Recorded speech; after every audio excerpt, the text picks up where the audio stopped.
do tonight is show you what I did to go from this image here to this image there, and it's quite surprisingly easy. This shot here was taken with one flash on a beauty dish, and you could probably tell where it was just by the looks of the shadow up there.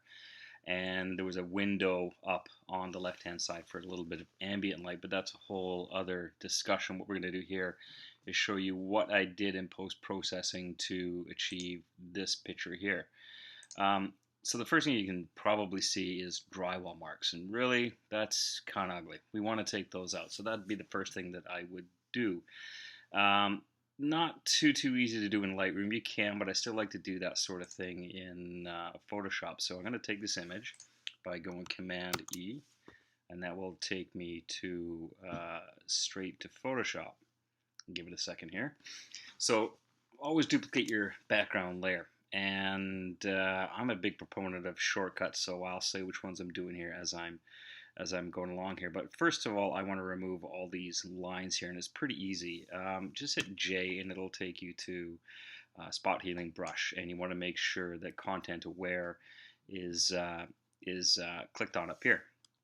So I'm going to zoom in, and I'm going to be real sloppy here because I'm not going to bother with the corners here just for the sake of time. But basically, we're just going to go over top of all these here. I'm not going to do them all as I would for a final product, but you can get the gist of what I'm doing here. Just basically be real sloppy and go over all the drywall lines, and you can take out all the screws and stuff like that. I left this in here. I kind of liked it, but you could take it out if you really wanted to. There's a big blue line here. Let's just take it out. Great thing about the content aware here is you can be fairly sloppy, and it is one of many ways to fix these sort of things, but given the way the lines are in this shot, this is by far the easiest way.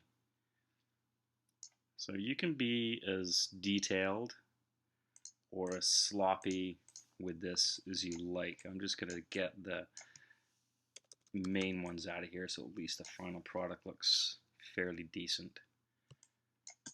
Oops. And you see we have this big 2x4 up here, and sometimes content aware doesn't like the big ones, as you can see. It probably won't do a good job of it here too. And this is with, oh, okay, well it did, but there's a little bit of a blemish up there. Again, in Photoshop, there really is no one way to do anything. So I'm going to take the clone tool, and this isn't really a tutorial of how to do things. It's more of how I got a final image and what am I processing and how I do it. So what I'm going to do is just basically clone from here over here. So I grab the clone tool. You can hit S and it'll get to it, so I could have hit a bit S. And I want to sample a point over here, so I hold down the Alt key and I click, and you can see I find the edge of the top of the image. So basically I just hover over there and click on it, and that's it. We're done. So if I'm satisfied with everything that's been taken out here, it's almost, well, there's a couple more things up here, right up here and right down here. So I hit J, which takes me to content aware, or sorry, to spot healing brush with content aware. And I just hit the left bracket key, which will make my sample smaller, and just go over it. And again, I'm being real sloppy because I've already finished the image and we're just going to recreate it here. So I've done that. So the next step that I would take, let's just go back to Lightroom here, in looking at this, is color temperature, which is basically would be the next thing I would do anyway. And I like to do that in curves. There's a ton of different ways you can do color temperature, but I've been using curves a lot. I'm not, like I said, this is not a tutorial of how to use curves and how to do white balancing in curves. So again, I'm just showing you what I do. So I bring up the curves palette, and there's an information. You hit I, and it'll take you to an eyedropper tool, which samples all sorts of information on the curves, RGB and luminosity levels. And if you hold the Shift key down, what you want to do for white balance is to find what would be a white. What would you think would be white in the image? So I hold the Shift key down, and you can see that it turned. There's a little crosshair, and it's going to. Let's look around here. What's white? This sock. Okay, that's probably good because there's a blue in there, and there shouldn't be. So I'm going to click on that, and you'll see it gives me a sample here. Number 1, and these are my RGB values. And just as I suspected, blue down here, these are supposed to be equal, roundabout equal, in white and black. In different colors, they're going to be all different numbers, but in black and white, they should be fairly equal. So now I'm going to choose another point, which should be black, and let's look at his hat. And I hold on the Shift key, and I click again, and it gives me another sample. And we can see we're a little high in the blue here. So I got a sample point here, I have a sample point there. So all I'm going to do is basically even out these numbers. This probably will sound confusing, but basically I'm doing a white balance. So this is not a tutorial for white balancing curves, so I'm not going to explain it too much. I'm just going to do it.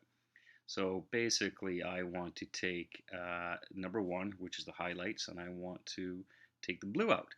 So I go to RGB, I go to blue, and I hit this handy little tool here, which is a grabber tool, and I go down to his sock, and you can see that B number, or B, up here, is changing as I drag this down. And I get it, I don't know, whatever, 126 is pretty close. You see the red is a little low, so I go over to red. So I got my handy little grabber tool there, and I go back down to my sample. I click and hold, and I drag up. Basically, I'm just making these numbers the same. Now our white's okay, but our black is kind of all screwed up. Actually, it's not that bad. It's just a little saturated, but we'll fix the blues in here. So I'm going to go down to blue, and my grabber tool again, and I'm going to click and hold on my blue. I'm going to drag. Okay, well, I already did it. This is called color correction. It's not. I'm going to do something later called color grading, which is an overall color change. This is color temperature, just making it look the color temperature correct. It looks a little saturated to me, and I would want it a little less saturated. So I'm just going to go to hue saturation here and bring down the saturation a little bit. You can do it in curves, but this is just, again, different ways of doing it. So basically drag it down till it looks good. So if we go to history, see what we've done so far, go right back up to the top. It's a little colder, and we go right back to where we are now. We've eliminated all these, and it's warmed up a little bit. Probably still a little bit too warm, but it doesn't really matter because I'm going to mess around with color grading in a bit anyway. So, oops. Okay, so I've done kind of a blanket color temperature and color temperature on in Photoshop. So basically I'm going to save this. I'm going to go Command S, and it's going to save it, and I'm going to go Command W because I don't want any changes I make in Lightroom to, when I bring it back into Photoshop, I don't want that to be in Photoshop. So now I'm going to apply an effect. We've got a little bit of highlights right there. See that in his teeth? So I'm going to bring that down up in the histogram to get rid of those little red blinkies, because we want to work within this histogram. Again, another whole tutorial. So I like Nik software. I use Nik software religiously, and I like detail. This is a little undetailed for me, and as if you see my stuff, it's pretty detailed. So if I right mouse click, I go edit in, and I use color effects 4. So let's open that up.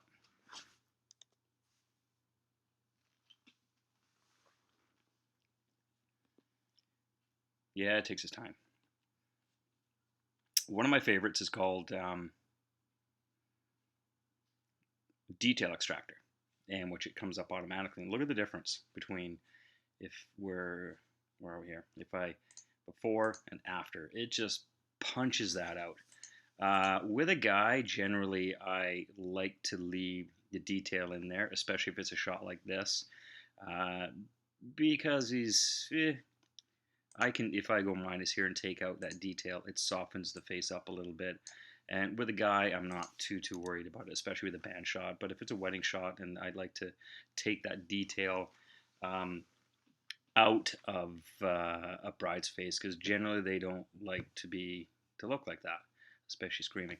So that's pretty much it. I mean, I can like add another filter, and I can add um, oops, not tonal contrast, vignette filter, put a little vignette on it. Might as well leave it on there. It's not as much as I want, but Nik software is great for this. So now what I've done is I've done the color temperature change. I've taken out a whole bunch of lines from the drywall in the background. I've taken in the color effects forward, added some detail to it. So I save it. And that's going to take me back to Lightroom. That's one good thing about Lightroom is I can pivot into Color Effects Pro. I can pivot into Photoshop and back, and it is where you want to be. So there we go. So see, this is the progression of the images. This is the first one, and with just a couple simple things. I mean, it's going to be. It doesn't take me this long when I'm normally doing it because I'm not speaking along with it. But here's our final product, and see we're coming along the way. But what can you see the difference here? Look at that. That's a lot bluer, and we're going to apply something called color grading, which is a feel to an image, and I'm actually going to go to that next. So that's what we have right now. So you can see how it's gone from the original image to this, what I showed you, and that's what I've already done before. So now I'm going to go back into Photoshop by going Command E, and if you remember, I closed the image in Photoshop because if I didn't, it wouldn't apply these changes in Lightroom. So I'm going to reopen it. And again, another lesson, but this is just my workflow of how I get to that image.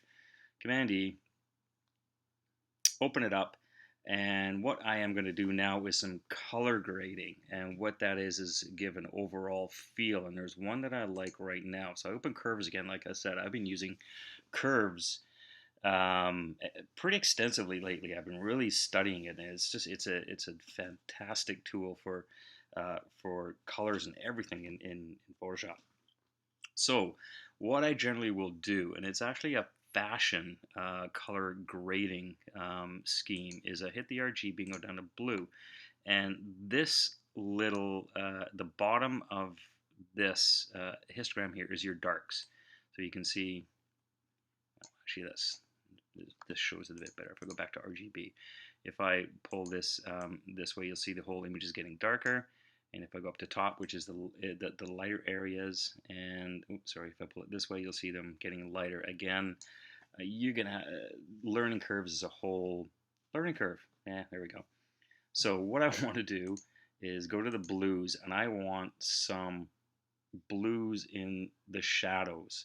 So I've gone to the blue channel, and these are the shadows down here. This histogram represents the luminosity of blue from black to white. You see there's a lot of blues in the darker areas, not so much in the lighter areas. So by dragging this up, watch the blue in the black areas. I'm being dramatic about it here, but you can see the blues just really increase in the darker areas, not so much in the highlights because this is dark. So what I want to do is punch it up just a little bit. And as I go up this linear line here, it represents the lighter portions of the image. So I'm going to pick around about here, and I'm going to drag down, and you're going to see the opposite of blue is yellow. So when if my mouse is going to work properly, if I drag this below this line through the middle, this virtual line, you'll see that yellow is introduced into the highlights of the image, but not into the blacks, is what that is down there. And I'm going to take the highlights up here, and you'll see before and after. Oops, let's go to layers here. That was before, which is color corrected, and we've in there we've got some yellows in the highlights, and I've added some blues in the darks. But I'm going to go to green and add a tiny bit of green into. Actually, if I just hit the up arrow key, it'll do it even slighter. Is that a little bit too much? It's all taste. I mean, do whatever you want. That's what I say. It's art. Screw it if you don't like it. That's just too bad. All right, so I'm happy with that. Let's just sink that back in there. So this is before and after. I want to bring up his face, the highlights in his face a little bit. There are a ton of ways to do this. And one that I have learned recently is this technique here. Like I said, there's a lot of ways to do it, but I've actually liked this one right now. I'm going to create a new layer, and I'm going to fill that with white. So I go Edit, Fill, and there are shortcuts for this which I like to use. White. I'm going to fill the whole thing with white. So we just destroy the image. But if you open up the blending modes here, the layer style, sorry, there's something down here called Blend If. And I like to go to the underlying layer, especially if it's lighter tones like on the face. So basically, I want to highlight his face right up here. So let's go back there, click it, and this slider here, you see as I drag it, oops, sorry, that's this layer, the underlying layer. It starts to reveal the lighter areas of the image, which is his face in the back there, but that's pretty harsh. So what we want to do is separate these two ones here, and if you hold the Option key down and then click, you'll see it comes in a lot softer. So there really is no rule here. You basically have to play with these sliders, bring the white up until you see how it's kind of highlighting the highlights on his face, and that is actually the white that we in that layer that we applied. So I'm just gonna, whatever, it's a matter of taste, and that looks good to me. So I'm gonna hit OK. It's a little harsh, but if you like it, you like it. So I'm gonna bring the opacity down a bit, and see it seems a little more natural. And I can go into Filter, Blur, Gaussian Blur, whatever you pronounce it, and soften that up a tiny bit.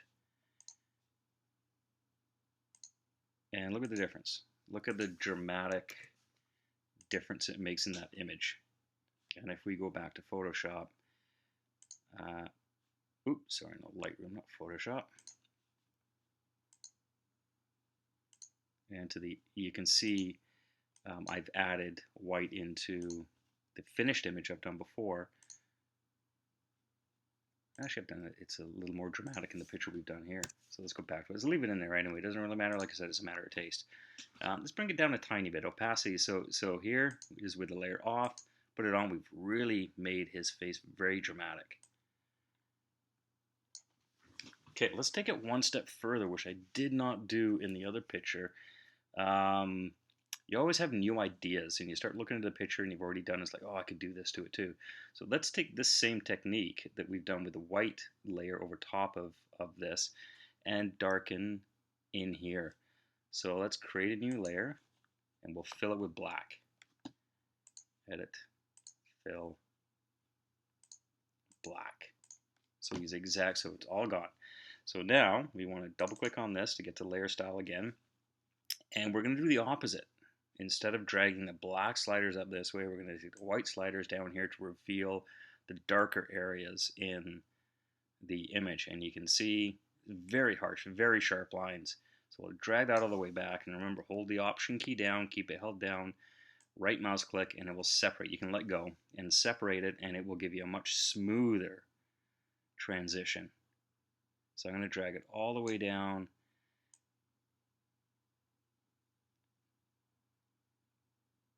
So when you're seeing, this is literally what it's doing to the image. So let's do that. I guess that looks okay. So we'll hit OK. It's too dark, so I'm just going to take the opacity down. Okay, but I like what it's doing to his face here, but I don't like what it's doing down here. So what I'm going to do is I'm going to apply a layer mask, this button down here. Hit that. White, reveal, and black is conceal. Again, a whole other lesson, but again, this is how I get to an image. I want to get rid of some of the blacks in there. So I could paint that away by, basically you take a paintbrush. If you hit B for brush, it'll take you to brush. And if I paint this black, this top one here is black, it'll, oh, let's take the opacity out. That's what's going wrong. I get rid of that effect that I've done up here. That could be a little more work than just painting on the black where I want it up here. So basically I'm going to click on that. I'm going to Command I, which will invert my mask. I could go edit fill black, but Command I like shortcuts. Now I'm going to take the brush and paint dark areas that I want in. I might want some down here too. So I can click on that and hit B for brush again, but you'll see that these are flipped around. That's the color of the brush right now. I want white. So I can click this button here, or I can go X, which is a shortcut and I use all the time.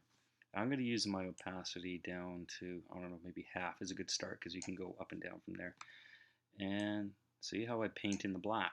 And I'm just making that image. Here's without the layers. Here's with the layers. Just much more dramatic. And I can add it to his jeans. That's a little too dark, so I'm going to Command Z and backspace out of there.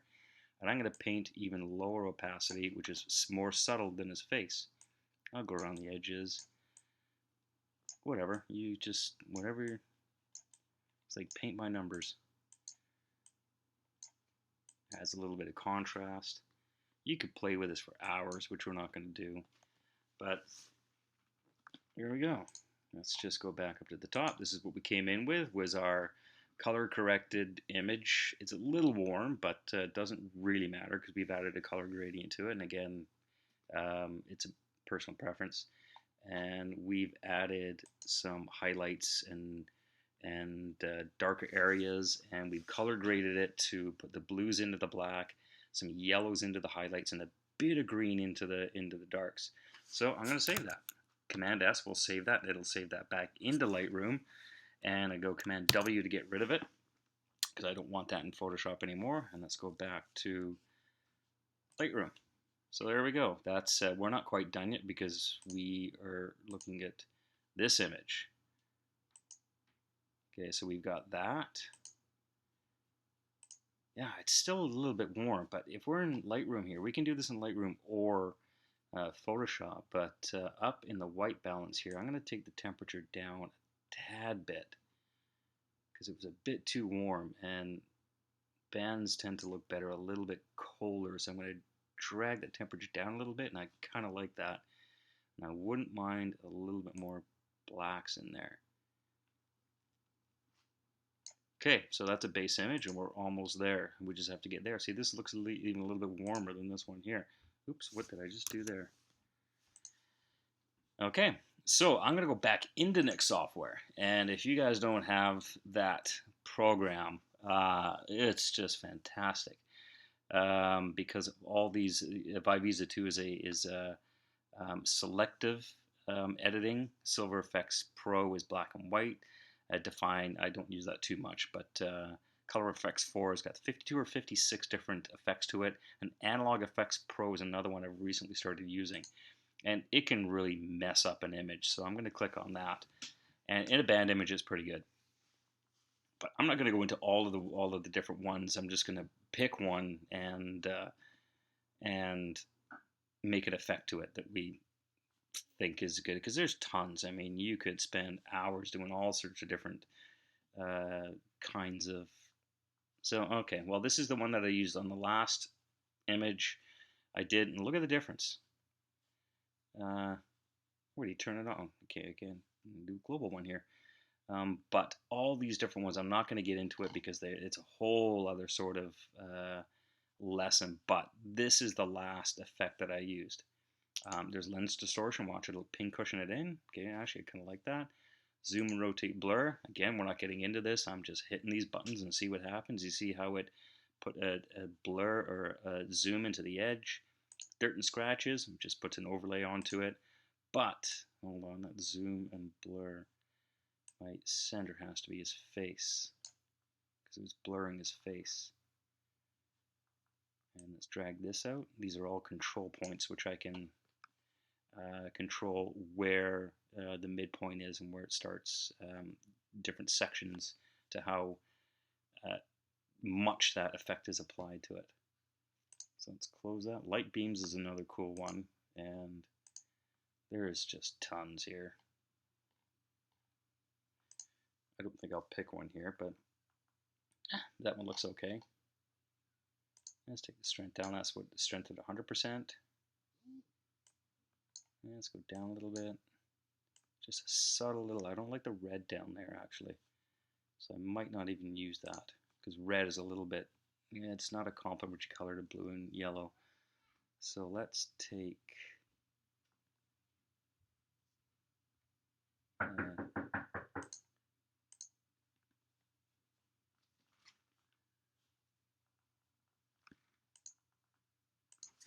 be tonight, and the girl a couple houses down is knocking on the door. Is Caitlin here tonight?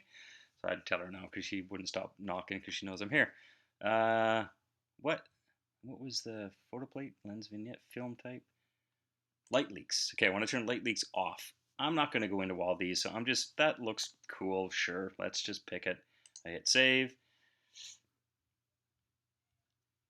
Saving the image. And here's the one we're working on right now. Here's the one I've done before. They're fairly close. That one looks a little warmer, to be perfectly honest. I kind of like this one better. I just want to put their logo, and let's put it up there in the next one. So let's go back to the image we're working on here, Command E. I hate to say I don't know the PC shortcuts, to be perfectly honest. So I've been working on Mac too long. So I'm going to put this Wolfborn into this image here, which is pretty easy to do. I'm just going to, oops, right mouse click, duplicate layer into that image. Just ignore all that, doesn't really matter. Not for this anyway. And I have got Wolfborn up on the top left here. There's incompatibilities, so basically what I'm going to do is rasterize this layer. Basically, it just flattens the thing out. And I'm going to go Command T, which gives me transform box, and I want to make it bigger. If I just hold the mouse down and click it like that, it's going to give a whole bunch of different wonky shapes, and I don't want that. So if I go Command T and I hold down the Shift button, when I drag that corner, it will keep the aspect ratio, and that's so we want it there. You can play around with all sorts of different layer styles here. And let's keep it normal. Let's take the opacity down. It's a little too dominant. A tiny bit more. Okay, so you can see what we've done in a relative short amount of time. Command S, and that'll save that image back into Lightroom. Command W, that will basically take it out of Lightroom. Let's go back, or sorry, Photoshop. Let's go back to Lightroom. And there's the image, and then just those few relative steps from this image to this image. We've done color correcting. We've taken out the lines of the drywall. We have done color grading, which applied a blue tint to the dark and yellow to the highlights and a tiny bit of green in there. We've taken it into Nik software. We've done detail enhancements. We've had it in Photoshop. We put highlights in his cheek and some darkness in the other side of his face. And you just have to think of the light falling on this here. This is going to be dark in there. So it really adds a lot of drama to it. And I'll be perfectly honest with you, I kind of like the new image a little bit better than the one I did before, so I'm gonna keep it. So that's it. I will be doing many more of these in the future. So that's pretty much where I got from this picture to this picture. And if you have any questions, Facebook is a great way to get a hold of me. Just give me a message. All right. Thanks, everybody.